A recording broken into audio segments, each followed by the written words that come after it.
Hello, everyone. Good evening and good morning, good afternoon to all of you from different parts of the world. So we are back again here with none other than Grandmaster Boris Avrukh with this 52-week program based on opening it only. So hello, sir. How are you? Hello. I'm doing great. I'm very excited. Thank you very much for moderating this session. Um, So so we have today our first session of 52-week program, and the topic for the today's session is Italian Knight F6 and Knight G5. This is quite interesting opening, I feel. So it's we have healthy number of people joining here. So let me remind you, people, you can put your questions if you have any doubts and questions. You can put them in Q&A box. It's below there on your screens. So you will find it on Q&A. There you can put your questions, and there is another button, chat box, where you can put your answers, whatever Mr. Boris will ask you during the session. So you can put your answer over there and he will be seeing them. So we will be taking 10 minutes Q&A at the end of the session. So till then you should be prepared with your questions, and we'll be answering some only genuine questions. So try to put as good as much you can. So we have a healthy number of people here. It's time to start the session. Over to you, Mr. Boris. thank you. So well, good evening, good morning for everyone. I'm very excited to come back to the nutter.com with another series. This time about openings. Let's put it this way. My obvious specialty, I guess, like some of you familiar with my books and with my coaching career, especially coaching top players. So we will start a 52 weeks program where I'll try to cover as many openings as possible. We'll see how it works. I guess like you have a schedule. This is a tentative schedule, but we'll see how it's going during the sessions. I don't think we will have the same format like it was during the dynamic lectures where I was asking the questions. Here, I would rather prefer to give you as much material as possible because the time is very limited, 1 hour. I feel like it's not so much for the material. So, and today for the first class, we'll start with the Italian, one of the sharpest lines in, like probably the sharpest line in Italian.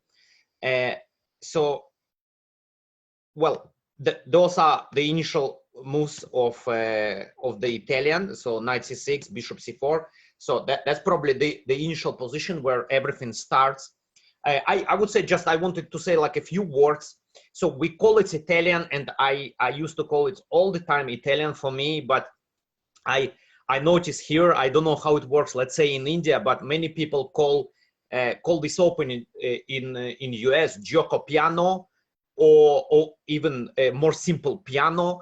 It's even, I think like it's even more common than Italian, but I think like all over the world it's more popular to call it Italian. Yeah, well, if somebody is interested in ECO, that I remember when I was a kid, I used this ECO, like I knew every opening. So it's a C54.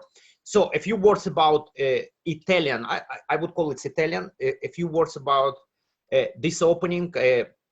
I heard somewhere that it's one of the first openings recorded in chess in some 16th century. I'm not sure about this information, but it's probably about truth. I mean, I guess like I have a strong feeling that King's Gambit may be the earliest opening, but still, it's definitely one of the earliest openings. It's very interesting transformation of this opening, like throughout the years. I believe that let's say if we take like 10 years ago, I remember that like many players played Italian. Obviously, it's been always like that, but I would say it was under, let's say, level FIDE rating 2350. So it was an easy opening to explain. Many beginners, and then like maybe expert level, club level, that was the opening for them. And then once you go to like stronger title level, Ruy Lopez definitely was the first choice. I was always, I remember even to my students, I was saying, okay, you still play Italian, you can still handle, like that's the level you can still survive. I mean, you can get advantage, but once you get to much more serious players, that probably like we have to study Rui Lopez. Suddenly, well, very surprisingly for me, like 5 years ago, approximately, maybe even a little bit more, the situation has been changed. And now on the top level, probably Italian is the first choice to meet E4, E5. Now, the reason for that Rui Lopez, everyone has been struggling with Berlin. So it was very hard to find advantage there. It was so much theory and very clear play, and some like you have to play some end games. So not so many like white players were happy with this, and suddenly they started to explore Italian, and they came up with a new concept, in my opinion, that changed all these directions. Like that, Rui Lopez definitely was by far the first choice. I think nowadays Italian, I would say, rather more popular even than Rui Lopez, and every high-level tournament, at least a few games, you can find Italian, and I think from what I see, all these developments, it's just ideas, like new ideas coming up like all the time. I remember like working with my students, and we check something, and then another student I check in 2 weeks, and there are like already a bunch of new games with the new ideas, with the new developments. Very, very interesting. It's appeared to be much more complex and much more interesting than I thought. So this is our start, and for the beginning we will start with move knight f6 and sharp variation knight g5. So what's going on here is that 1 second, something, yeah. So what's going on, that like we definitely on the top level you can see mostly bishop c5 move, because not everyone wants to take risk allowing knight g5. On the other hand, it's very interesting that you can see that once this position occurs, probably most of the players play d3, because you know knight g5 requires very good study. It's very sharp. There are, like, if you don't know the theory for white, there might be also some problems, as we can see today. So and in my opinion, overall, this move is not worse than bishop c5, and definitely deserves very serious attention. However, if you play knight f6 and you want to have this move in your repertoire, you have to be ready for knight g5. And this is like the topic of our lecture today. So after knight g5, we definitely have the main move d5.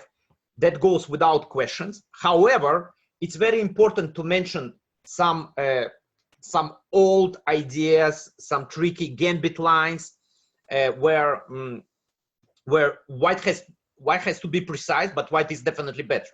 So I think probably the most serious of them is bishop c5. That I was surprised it was not that easy to find a very clear advantage due to a big amount of lines. But before we get to bishop c5, I want to mention this like funny move knight e4, that again this requires a very good knowledge from white. For instance, if you suddenly decide to take with the knight, trying to win the material, I think like after that would be a mistake. After queen h4, as far as I understand, black is better. Black is better due to like problematic f2 pawn. For instance, after castle, there is knight f2 followed by bishop c5 coming, and if I remember correctly, black is better. For instance, one of the lines, rook takes f2, bishop goes to c5, queen e2, rook f8, and everything is hanging, and black is having a very active play. So this is rather not a great line for white. So white has to know very well. Obviously, it goes without saying that if we take just knight a4, d5, this is what black wants. Black would have like just a normal game here. So the best way to proceed for white is to take pawn on f7, king e7 only move. And now I believe two moves enough for advantage. for serious advantage. One is kind of like simple human d3, taking advantage of the fact that knight g5 is not possible due to bishop g5, and black loses his queen. So knight f6, knight f6 in this position has to be played, and then we just move away, bishop b3, bishop b3. Probably he has to go something like d5 in this position, but overall we can play castle, or maybe even start right away with move like that, starting to opening up the position. But in general, castle, and I don't think, even despite a great center, his king is very problematic and white is clearly better. However, probably more challenging d4, and even stronger, because we might consider punishing black right away. It's not a great opening with the king on e7. So I think after d4, it's overall quite solid advantage. I felt like the best line for black not to lose immediately would be h6, and then we take knight takes e4 and king f7, at least eliminating this dangerous bishop. Then d5 comes, d5, knight d4. So there was one game here. I just checked this, and very logical play c3. Let's say the knight moves to b5. Unfortunately, that's pretty unfortunate for black. But on the other hand, I think knight f5, if I understand correctly, loses material after queen f3 with idea g4.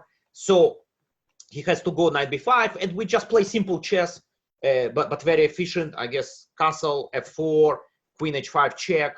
The position looks, to be honest, very bad. So that's more or less the refutation of knight e4.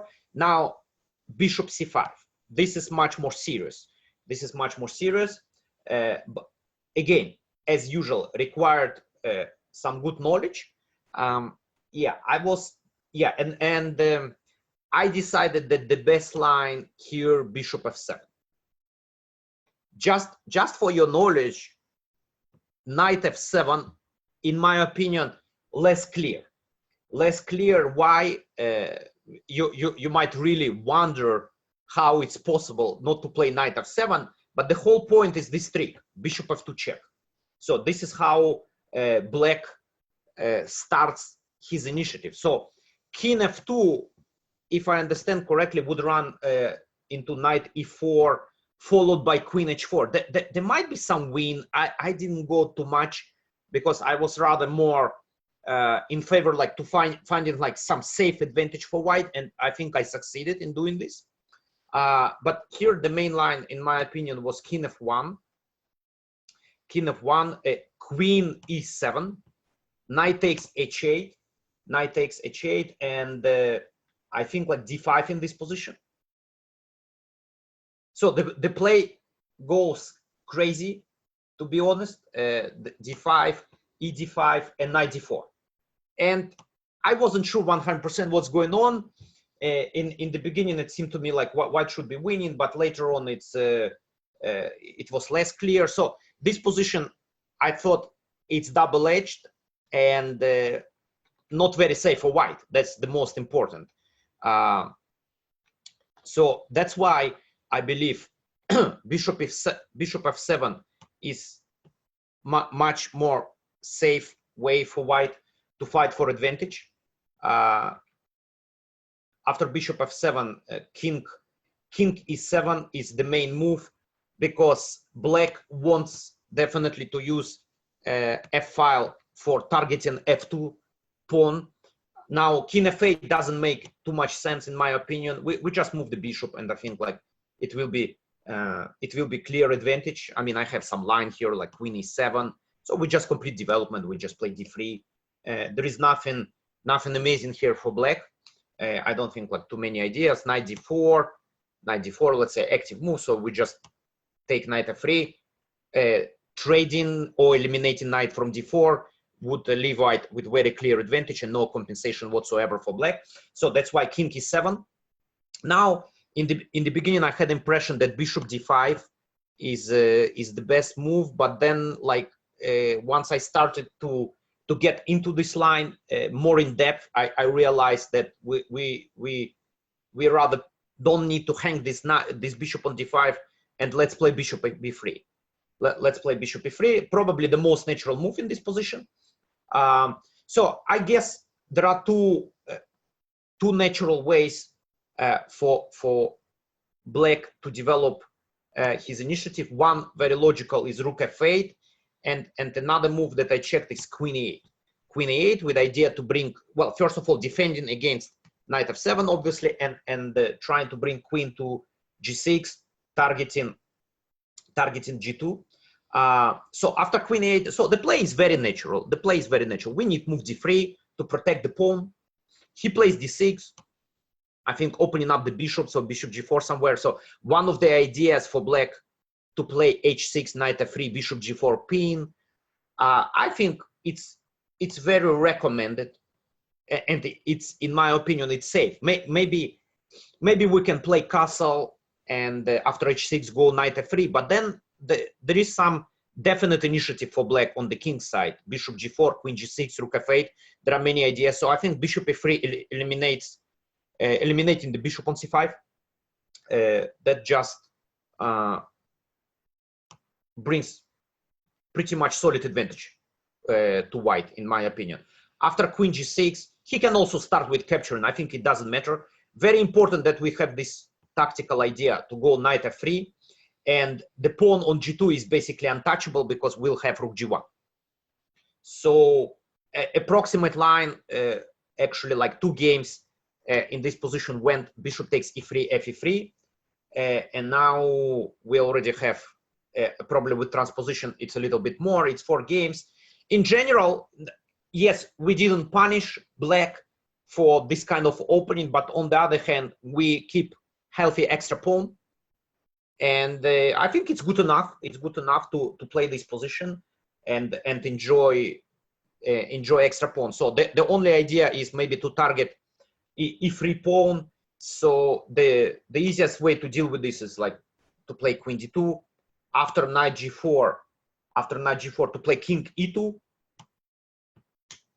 The position is pretty closed, so there is no big issue with the king on e2. Bishop d7 and just knight c3, right? So we develop, and maybe it's not the most aggressive approach from white. Maybe there are some other ways, but it's very easy. It's very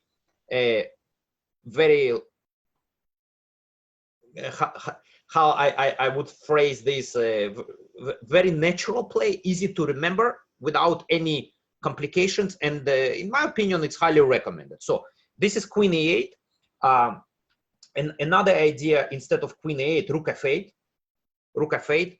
Then again, the same approach. We continue d3, d3, d6,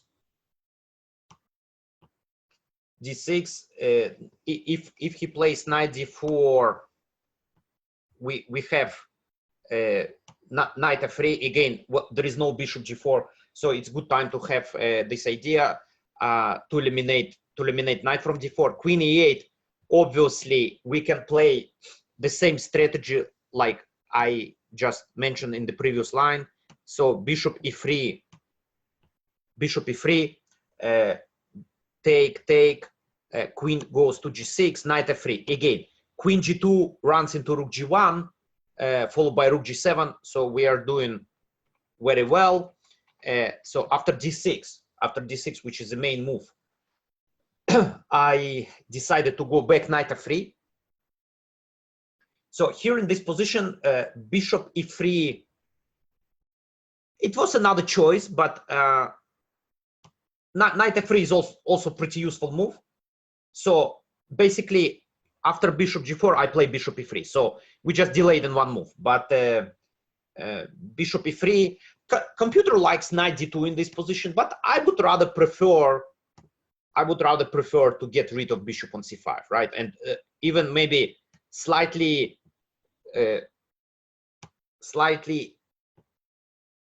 in ruining our pawn structure, because we'd rather have pawn on f2, but it's not such a bad not such a big deal. Bishop e3, f3. So it still remains compact. It's not that this pawn is weak, right? Bishop e3. Let's say knight d4 maybe in this position. Yeah, there are two games with knight d4 and just knight d2. So we just slowly completing the development. I think we have a very reasonable chances maybe to castle queenside. And as far as I see, it's just a healthy extra pawn. So I don't think any doubts about this. So sometimes it's very important not to enter some crazy from white side. I mean, not to enter like some complications, but rather to find a safe way and have like extra healthy pawn and just slowly to convert this advantage. I would have a hard time, like a guy who is usually recommended good openings. I would have rather hard time to recommend bishop c5, but you know, definitely in some blitz games, in some rapid, I mean, it might work because it requires very precise play, and people might not remember what's going on here. Okay, so now we get into d5, which is the main move. Obviously, ed5, and now the main move without any doubts is knight a5. But we need to cover as well other interesting alternatives. So now the first move is in this position. The first move, obviously, knight d5. It's like, of course, we can see a lot of games like that on the level of beginners. But you would be surprised. There are a lot of grandmaster games as well. Here that it's definitely considered like a mistake, knight d5. And it's considered like an opening trap, but maybe things not that simple because it's not really that white is winning here. But it's still not recommended and definitely advantage for white. So probably everyone knows knight f7, tactical trick. That's the whole point. Otherwise, knight g5 would be just a dubious move. Queen f3, king e6. So basically, we are not regaining the piece in a short run. I mean, it's more about the position of his king in the center and developing the attack, trying to open a file. So in this position, obviously knight c3 is must. It's pretty forced. And now we have two moves: knight e7 and knight b4. I always felt knight b4 kind of like the most challenging move. And it's statistically it's more played also by strong players. So but we need also to mention knight a7. So after knight a7, the play is pretty simple. I think we can start we can start with castle as well as with immediate d4 and just opening up d4. So that's the strategy. And that's a very tough position and pretty bad statistics for black, I have to admit. But also shouldn't be, we shouldn't take the win here for granted. Or definitely it's very nice play. Also d4 in this position without castling. Also d4 is quite strong. Overall, of course, like the line is very suspicious for black. Again, like I want to repeat that, like don't expect that like the king will be mated in the center. He can run away, he can run to c7, and then we rather, let's say, we'll take the pawn on a5 at some point. We can do it immediately, probably bishop g5. So eventually it will be something like only two pawns, but huge initiative in the center with the rooks on d1, rook on e1, and so on. But still a long game. So it's very nice compensation, and like I would say, like even like very nice attacking position. So knight b4. Yeah, I was debating here. There are like even some games where white allowed, let's say Shir, one of the recent games, he just played a3, knight c2, king d1, knight a1. So stuff like this, I thought it's well, it's challenging, but it's a little bit too much material we gave up. So I would rather stick with like move castle in this position, which is very obvious. And c6 only move because already a3 is a threat, right? And he's losing his knight on d5. So c6 must play, and with the same strategy to go d4. So now knight c2 is not that dangerous. I would rather say it's probably losing somehow after d5.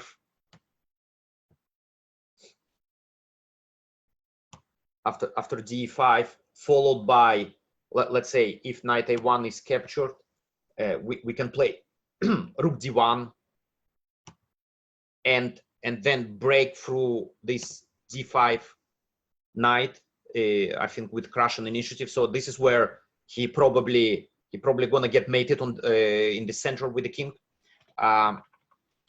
So as far as I see statistically, how black is trying to defend, it's either queen f6 or king d7. I would say that king d7 is very important move to know what's going on, because that's a very natural idea to escape. That's a very important line in my opinion. So we have to play precise, and this is the most precise line in my opinion. d5. I'm sorry, it's not d5. It's actually a3, important move. a3 is important move, which forces knight c3, as far as I understand. Yes, knight c2. This time after knight c2, we have small tactical trick, and knight is lost. So therefore, the only remaining option, I'm sorry, this is mouse sleep. The only remaining options for him, to take on c3, we take a b4 and knight d5. Yeah, so knight d5, he's definitely okay giving up the pawn, but let's say getting with the king to save spot on c7, maybe b8 eventually. But now in this position, that's very important to know this move, rook a5. That's a key move, and if you don't know this move, it's probably not enough. It's probably not enough. Maybe black is better. And after king c7, rook d5, queen f6, and queen g3, white is better and won all 4 games played in this position. Most probably, I haven't checked, it's probably correspondence. The situation is very simple. I think we're gonna get e5 and keep the attack going.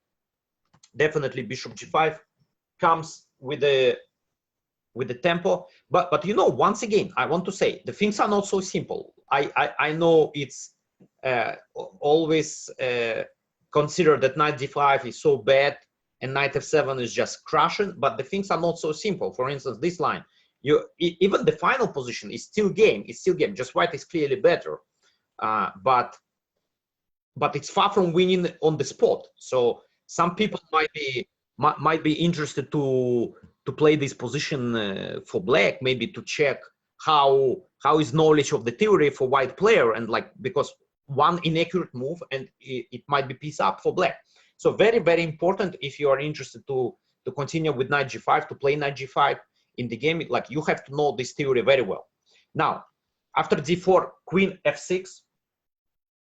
Queen f6 is the move, which is like the top choice statistically. Obviously, queen straight out of questions, and the move that has to be played in this position. This is my conclusion. Well, I mean, I wouldn't say that I checked like a lot, but my conclusion was to play queen d1. Why queen d1? Why not queen e2? I wanted to leave e file for the rook. Very interesting approach. Maybe queen e2 also advantage. I wouldn't be surprised about that. So now ed4, king e7 is top choice in this position. This is how black is usually defending. Now, after, if he decides to take, we rather go knight a4 in this position. Knight a4, it's very important, of course. After queen f5, we don't need even to defend the knight, because there is rook e1, and every single game played in this position features c3. With powerful attack, I think knight obviously untouchable due to rook e1, and then we probably about to get to get the material back, because it's hard to believe that he can play knight a6. So you can have a look and maybe check a few games here. Most probably some of them correspondence. Okay, so after king e7, which is the main line, we play a rook e1. Obviously, that's the whole point. The best move for black, queen g6, a3, knight takes e3, pawn takes, knight d5, rook takes e5, king d8. It's almost feels like black is safe, but not really. Bishop g5 check, king c7. Now, if he plays bishop e7 in this position, so we have this very important idea: capture, and d5, opening up the d5.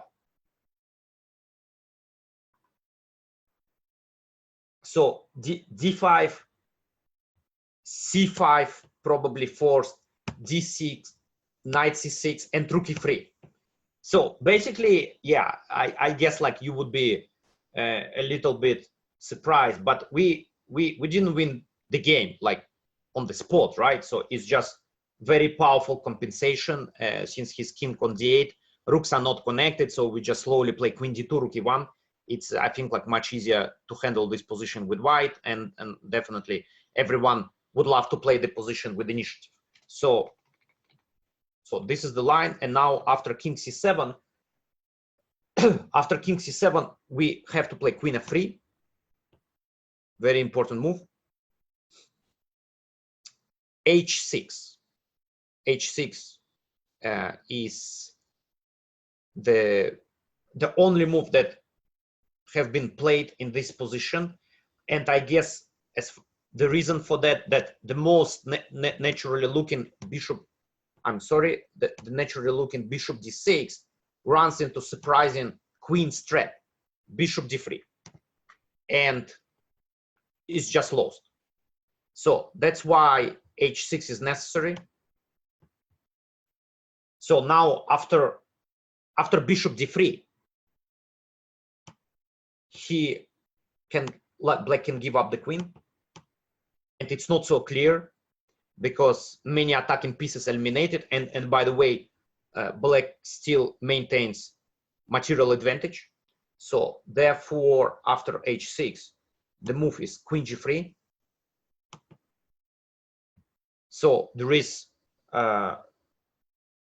X-ray with the king on c7. Obviously, we are threatening rook d5, rook e6, discover check, as well as bishop d8, winning the queen.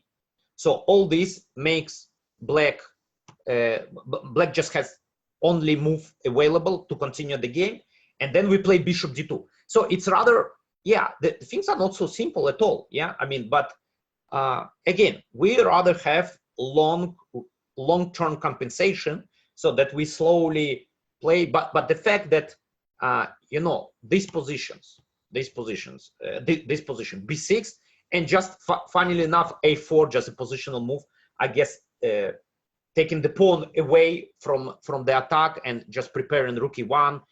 Another idea, definitely preparation of c4. So what's going on from material point of view? We have already 2 pawns, right? 2 pawns plus attack. So king on c7, there is no safe place for black king. It's, even though it's arrived to c7, it's still under pressure. Bishop d7 featured in all the games. It's a rather fascinating line, I would say. And bishop a6, it's a brilliant move, in my opinion, combining 2 ideas. First of all, not allowing king to b7, and then preparing c4. Overall, white is much better. White is much better. White won all 4 games where this position occurred. But again, I don't think, like, I was honestly very, very surprised that things are not so simple in this line. So, okay, so let's sign the compensation, and move forward with this line. So now we have one more move. It's very important line. It's knight to d4.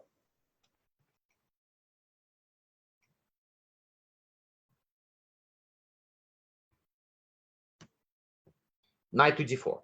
Yeah, I was honestly quite surprised to see a lot of grandmasters games. I guess it's for those who are interested in theory, it's very natural. Probably there are a lot of tricks in this position. So again, I don't want to show you some bad ideas how white can lose quickly, but there are a lot of games where white got really crushed in this line. No doubts about this. No doubts about the fact that it's very tricky, and black and white player has to know the theory very well. But I want to show you the main line, and the line which creates problems for black, in my opinion, leads to white advantage. So c3, well-known top choice, and it's statistically that's a very significant margin from the second choice, which is I think like d6, and I don't think it's good. So after c3, b5, usually black's idea. However, I have noticed that there are like a couple of games recently by pretty good players where they played knight f5. I guess the idea just to play bishop d6, maybe at some point to attack the knight h6 followed by e4, and quick development followed by castle. Always the problem in those lines that we have problems with development. So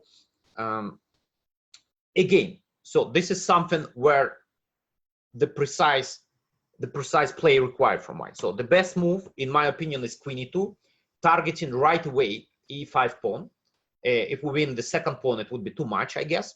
Now, two options. One option is to play bishop d6, and that's, I guess, the most natural. Now, after knight d6, I decided not to take the second pawn. There is, by the way, only one game, because this would allow potentially after queen e5, bishop e7, castle, followed by rook e8, and so on, is just extra tempi for black attacking white pieces. So this is not recommended. So I would rather go in this position bishop b3. So I always say to my students, it's always better to have safe position, one extra pawn, than to have two extra pawns but not very safe position with counterplay from opponent side. So let's just stabilize the position. So which is I think like easily achievable. Bishop b3, bishop e7, d3, and yeah, there is one game which was played here, castle. By the way, black was a strong grandmaster, I have to admit, knight e4, but he lost this game because I guess there is nothing for the pawn right now. So now bishop d6 looks more in the spirit of this line, but we definitely have d4, castle. So everything looks not so bad for black, since black has rook e8 after queen e5, but we have one nice tactical trick, knight e6, which leads to quite big advantage, I would say. So now basically knight f5, queen e2, in my opinion, just not enough, and white is better.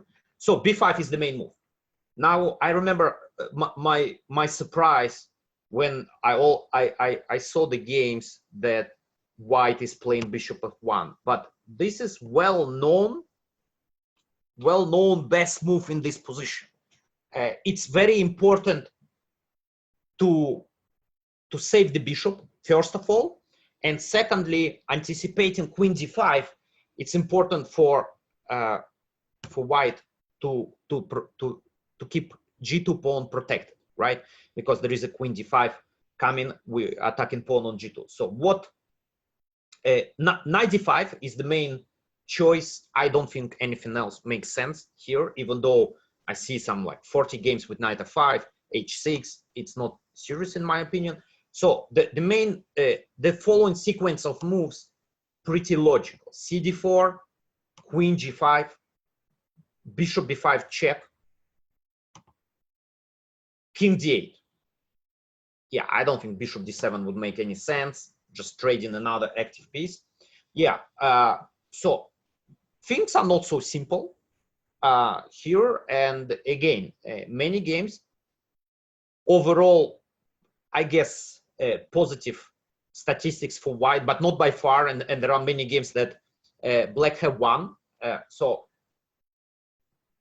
my conclusion that castle is stronger than queen f3, which almost equally played due to just very concrete lines. So bishop b7 targeting g2 seems like the best bet.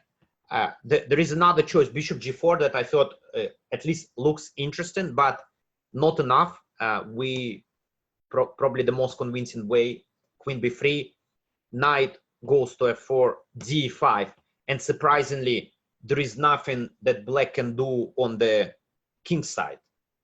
All tactical ideas are easily paired with like either queen g3 or queen f3.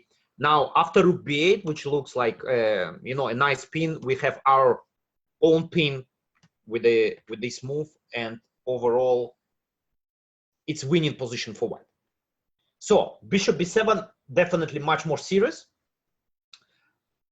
Queen f3 has to be played. It's basically the only move for white to fight for advantage. Queen f3, rook b8, also clearly top choice. He can get one pawn back, but actually it's equal material, right? It's equal material, but it's just a pretty bad position for black due to his king on d8. So it's not that black can play normal game here, and it's just clearly better for white without any doubts. So rook b8. So rook b8 is this is the best chance, protecting bishop on b7 and creating some tactical motifs with discovered knight f4 and knight e3 and so on. But and here's the big move. I think maybe it's possible to arrive to this position, but you have to know that you can allow black to play any of these discovered moves. So that's the biggest challenge here. So it appears that the only reasonable discovered move is knight e3. Now, if he plays knight f4, we just have queen g3, easily defending. But by the way, there is also bishop c6 here, I think, which might be good enough. After knight f3, we have somewhat a fourth line, queen h3. Queen takes g2. I guess it's a surprise, right? But why he trades queens? I don't know if you noticed, but we suddenly created mate in one thread. So all these seemingly winning ideas like knight g2, bishop g2, we have mate in one, queen d6. Yeah, that's the whole point of this line. So queen g2 forced, queen g2, knight g2 forced, d4. So we have right now pawn up, but black still maintains some initiative, and we have to be still accurate. So two main moves in this position. One is bishop e7, and second one knight h4, which looks very logical. Knight h4 with idea knight f3. So the only way for us to proceed is to eliminate this dangerous knight. So we get this knight, and I just decided that since he wants to move his bishop, attacking b5 as well as this pawn, while knight c3 runs into bishop f3, I decided that maybe I'll start with b3 first, and then after bishop f3, I will have in future knight d2, chasing off the bishop from f3. So I think this is more precise. even though probably knight c3 also keeps advantage. b3, and I don't think it's full compensation for the pawn. So the game might continue like this way, but it looks like slowly but surely we consolidate and hopefully convert extra pawn.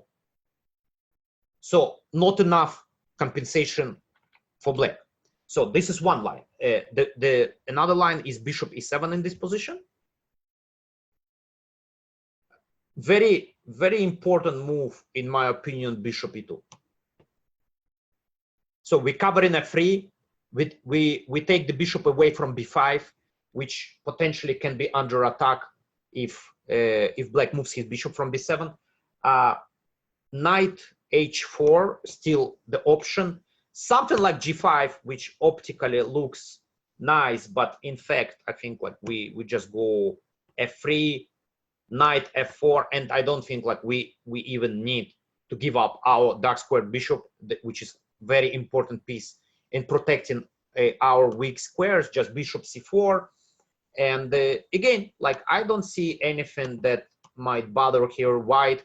We slowly consolidate and we have extra pawn and nice advantage. So this is about this move, like knight h4. After knight h4, I decided, I checked a few moves, and probably not only one idea to play for advantage, but I decided rook d1 is the best choice. Giving up light square bishop, but somehow we get one tempo, we get another tempo if necessary. Let's say bishop e4, we go rook e3, and then we just complete development. That's why I think probably the best move for black is just to move the bishop away, bishop a8, knight c3, rook b6 looks maybe attractive, but actually there is nothing on the g file. And once again, I think it's quite healthy. He has a bishop pair, but overall it's healthy extra pawn. We slowly develop. We play probably b3, bishop e3, rook d1. Not enough compensation. Not enough compensation here.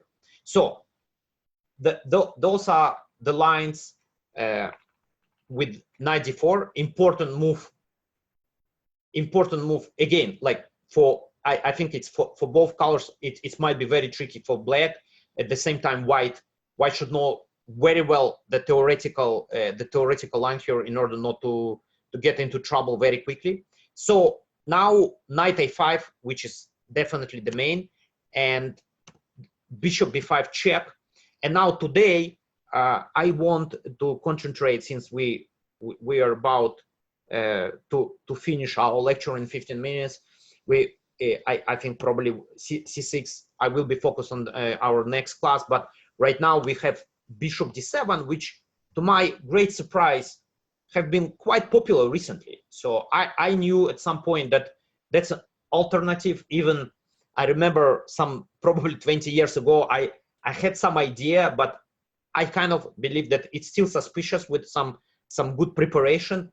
However, like nowadays, it's there are a lot of games. There are a lot of games of very strong grandmasters. For instance, Arkady Naidich, 2700 player. Like I think like 3-4 games he played.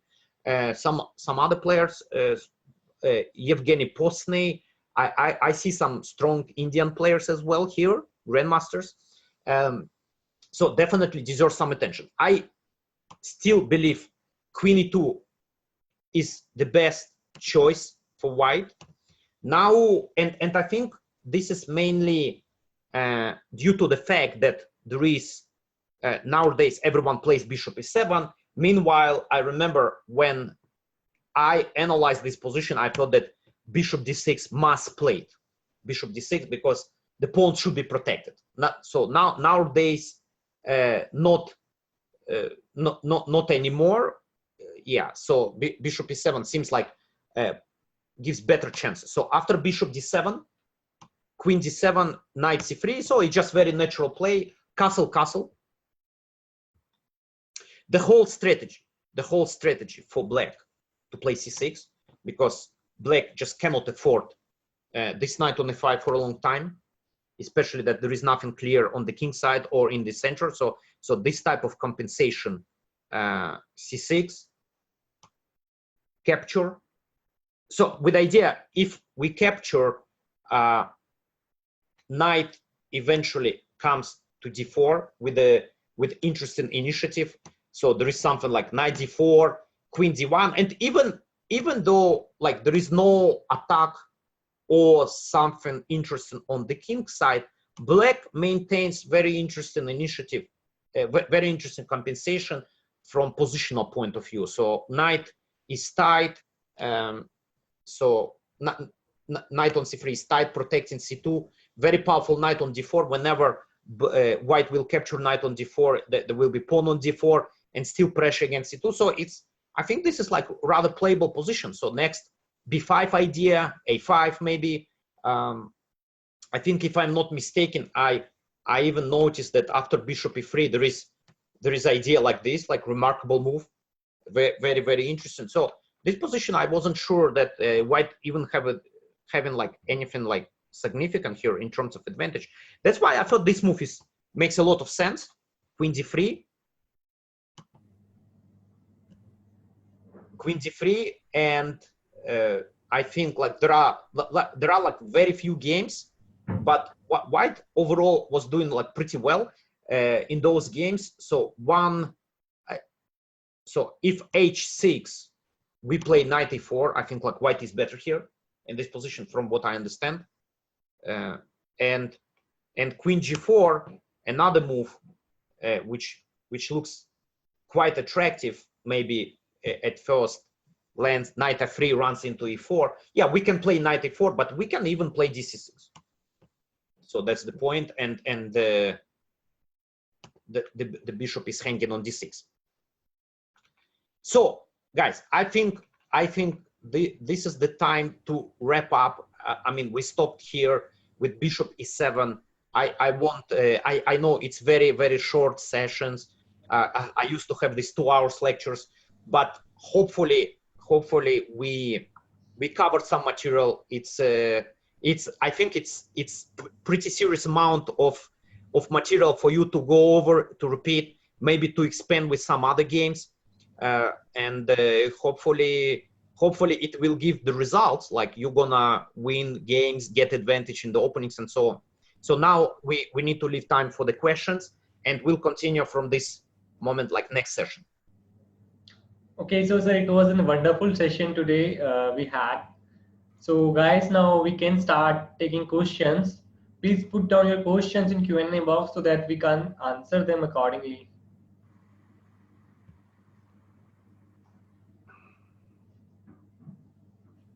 So if you have any question, you can put them in Q&A box. We are waiting for your questions. Yeah, I see right now only one question about player one. Sir, my rating is 1. Maybe we have sessions in chat room, I guess, because I have. What do you think? No, people will write their question in Q&A box. Okay, so I see one question. My rating is 1062. Should I continue playing London system or not? That's very interesting question. So, well, I guess I don't see any problem. I think also this is the rating that maybe you don't need to pay too much attention into the openings in terms of, going very deep and playing like super challenging lines.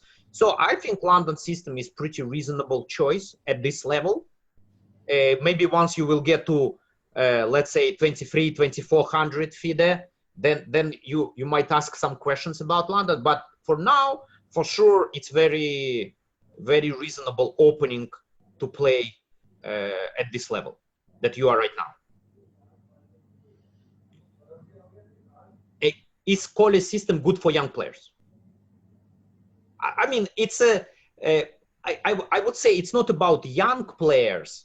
It's more about like the level that you play. Let's say, I would say like this: if you're at the grandmaster level, maybe it's not the best idea to play Cole system, because it's very easy play for black. But if you're, let's say, under 2000, it's just another opening you should understand it's probably not the mainstream, not the most challenging, but I also respect this kind of choices because there are many tricks. There are many tricks, and if you especially play against the players who still not studying theory like very seriously, that's a very reasonable choice. Yeah, so it's called a system. Please suggest me attacking opening. I'm like 1134. So attacking opening, I guess, well, it's very much depends. What do you like? It's e4, d4. I think actually, maybe some people would surprise, but I think after d4 as well, you can have a very attacking and sharp repertoire, not only after e4, but well, e4, it's again, it's the question, what is your opponent chooses, like, and then you obviously adjust. If it's Sicilian, you play, I don't know, main Sicilian bishop g5, queenside castle, this is attacking. For black, definitely Sicilian. I like to recommend at this level King's Indian because it's kind of like easy opening to study, and it's quite aggressive. My rating is 1535. Is Petrov good by black? First of all, Petrov is good, no questions about. You know, Fabiano Caruana has been playing this like recently, and it's been played by many top level players. The only thing, like, if you are ready to play a little bit boring chess, it's good. Well, the problem, again, like the opening is very reliable, very good, but sometimes it's very difficult to win because white can force endgame, white can force symmetrical positions. So it's a little bit tough opening to win, but besides that, there are no questions about this opening being very solid, very reliable, and very playable. So whatever you need in a very concrete game, like if you need to win, game, maybe this is not the best choice, but just to play and study chess and improve, that's very reasonable opening. My rating is 1465. What opening is suitable? I guess it's too general because my approach, especially at this level, 1465, whatever you like, unless it's something dubious and can be easily refuted. Like every choice that you study, you like, it's suitable. You can play anything that really to your taste. So that's my general approach. I never force my students to play openings that I have been playing or according to my books. If they like something else, I'm happy to help. Should we keep following GM games to refresh our openings before tournaments? Is it a lot of work? So how much time to devote to it? Well, that's a very interesting, it seems like a professional question. You definitely should follow GM games. Again, it depends on the level, but you know, if I'm talking about Grandmaster, and I think like you guys kind of like strive getting to this level, I used to have every time, let's say before the tournament that I supposed to play, maybe let's say 3-5 days before, I start to going over my repertoire, checking for the new games, for the updates. At the same time, trying to memorize more. This is something that I have been doing consistently. On the other hand, of course, the opening work, it's kind of like it's keep going all the time. Maybe at the GM level, it's probably 90% of the time. So we study in the openings, but then there is a problem that let's say some openings you tend to forget something that not happened. So that's why I take usually the time before the tournaments, like a couple of days just to repeat them. I have problems memorizing the opening lines. Can you please suggest a method to remember the lines? There are many methods, and there are, I think like maybe the problem is not about memorizing for you. It's not about memory. I'm pretty much sure you're probably a young player. Maybe just the method where you go over chess base, it doesn't work. So like in chess base, you have, for instance, training and teaching mode. Training and teaching mode where you can hide the moves, and then obviously like you come up with a move, and then you just press the arrow and he replies with a black move or white move. and then by doing this you go over the line. It's a good idea, but I know it's very time consuming if you can just memorize something and then repeat on the board. So it's definitely helpful. I know some players, they just, it doesn't work in chess base, but they like to print the page and just repeat the line by kind of like remembering the text. So I know even some grandmasters tend to do this. I heard, I don't have this software, but I know Fritz has a special software where, like, for memory, for repeating the openings, where you can upload the file into this software and go over the lines, and it will automatically highlight the moments where like kind of like you failed, you don't remember. So, and then you cover something that you remember, and it will take you back to these places where you failed to memorize. And by doing this all the time, you basically, you will come to this to some resolution. On the other hand, guys, it's very important. It's very important to understand that we, as human beings, we cannot remember everything. So it's more important. I always say to my students, please make sure that you remember the main ideas, the main patterns, the main strategical ideas, how you arrange pieces. So if it's just more or less positional opening, not some crazy tactics that, of course, like you have to memorize move by move, like we have seen a couple of lines like that today, right? But if it's a positional play, so just enough to remember some thematic ideas, some thematic patterns, piece arrangement, plans, how you play with specific pawn structure, that would be good enough. Yeah, I think like more or less, I was trying to cover questions as many as possible. Yes, I have you. You have almost covered all the questions. So we have one more last question from Mr. Sanjay Chabra, and he's asking, can I play Morphy attack instead of this Italian? I don't know what is Morphy attack. I'll be honest with Morphy him. attack. But I don't know what is this. Okay. So here's another question. Can I play Rai Lopez exchange variation, as I don't like complicated positions? Oh, absolutely, absolutely. It's the opening. It's exactly like you know, let's say more for trying to improve your technical skills. Again, there are some lines where they're very interesting and very complicated, but overall, for somebody who prefers to play maybe more positional chess, more quiet chess, that's the choice. Definitely, definitely. On the other hand, you shouldn't forget, so it's a Sanjay Chabra, you shouldn't forget that you have to improve in complicated play. So that's another thing for you to debate. So you cannot always play and avoid complicated positions, right? For instance, when you play with black, you don't have such a choice like Ruy Lopez exchange, right? And you're gonna follow like your opponent, and he might take you into complicated line. So think about this. So I always say, yeah, it's good, it fits your style maybe, but how about something that you have to improve? So this is the debate about your choices in the openings. So thank you so much, sir. It was a wonderful session. Thanks for sharing your wisdom with all of the people here. We will meet again in the next session next Friday, same time. We'll be back here, guys.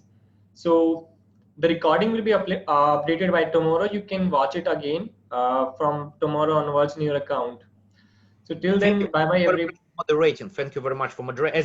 As always, from technical perspective, it was great. No issues. Yeah, so that's really appreciate. Thank you very much. Okay, sir. Bye bye everyone, and bye bye Boris. Thank you. Bye bye. Have a nice day, guys. A good night for most of you. Yeah, good night to most of the people here.